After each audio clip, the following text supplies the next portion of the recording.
జనవరి నెల 23వ తారీఖు 2024. ఈ దినము దేవుని స్వరము. లేవీకాండం 26వ అధ్యాయం 12వ వచనం.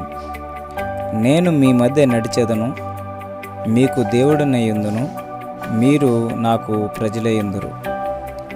Leviticus chapter 26 verse 12.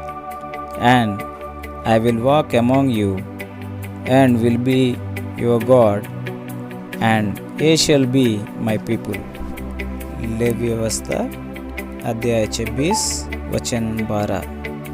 और मैं तुम्हारे मध्य चला फिर करूँगा और तुम्हारा परमेश्वर बना रहूँगा और तुम मेरी प्रजा बने रहोगे.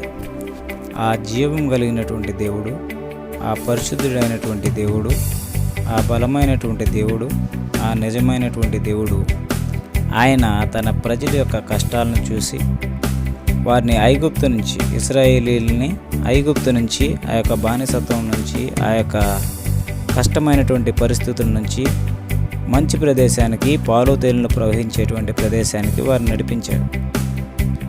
వారిని కాపాడాడు, వారికి ఆహారం ఇచ్చాడు.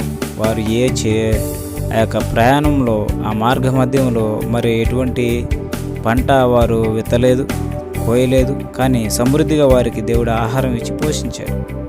అలాగే దేవుడిని నమ్మినటువంటి బిడ్డలకి వారి జీవితాల్లో ఆయనే దేవుడిగా కొలువై ఉంటే, ఆయన మనల్ని తన ప్రజలుగా సిద్ధపరుచుకుని ఉంటే, ఆయన మన మధ్య నడిస్తే ఎంత ఉపయోగకరము, ఎంత మేలుకరము, ఎంత ఆశీర్వాదదాయకం. కాబట్టి ఆ దేవుడే తన యొక్క లేఖనాల్లో సెలవిస్తాడు, నేను మీకు దేవుడినే ఉన్నాను, మీరు నాకు ప్రజలే ఉందరు అని.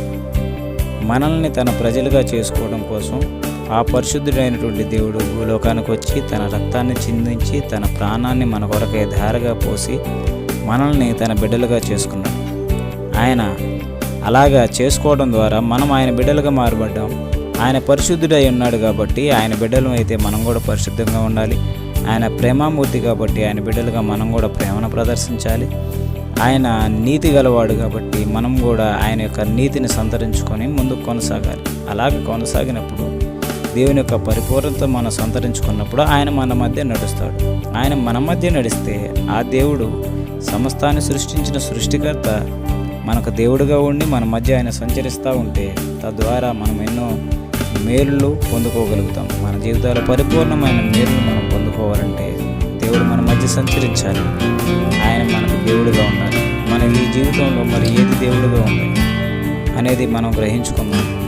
ఒకవేళ వేరే ఇతరత్ర ఏదైనా మనము ఒక ధనం మీద ఆశపెట్టుకుని దాన్ని దేవుడుగా కొలుస్తున్నాము, లేక ఇతరత్ర ఏదైనా సినిమాల మీద మోజా, వేరే ఏం మన జీవితంలో మరి పాత్ర వహిస్తూ ఉన్నాయి, దేవుని పాత్ర, వాటిని మనం తొలగించుకొని పరిపూర్ణమైనటువంటి దేవుణ్ణి, నిజమైన దేవుడిని మనం కొలుద్దాం. తద్వారా పరిపూర్ణమైన మేలు మనం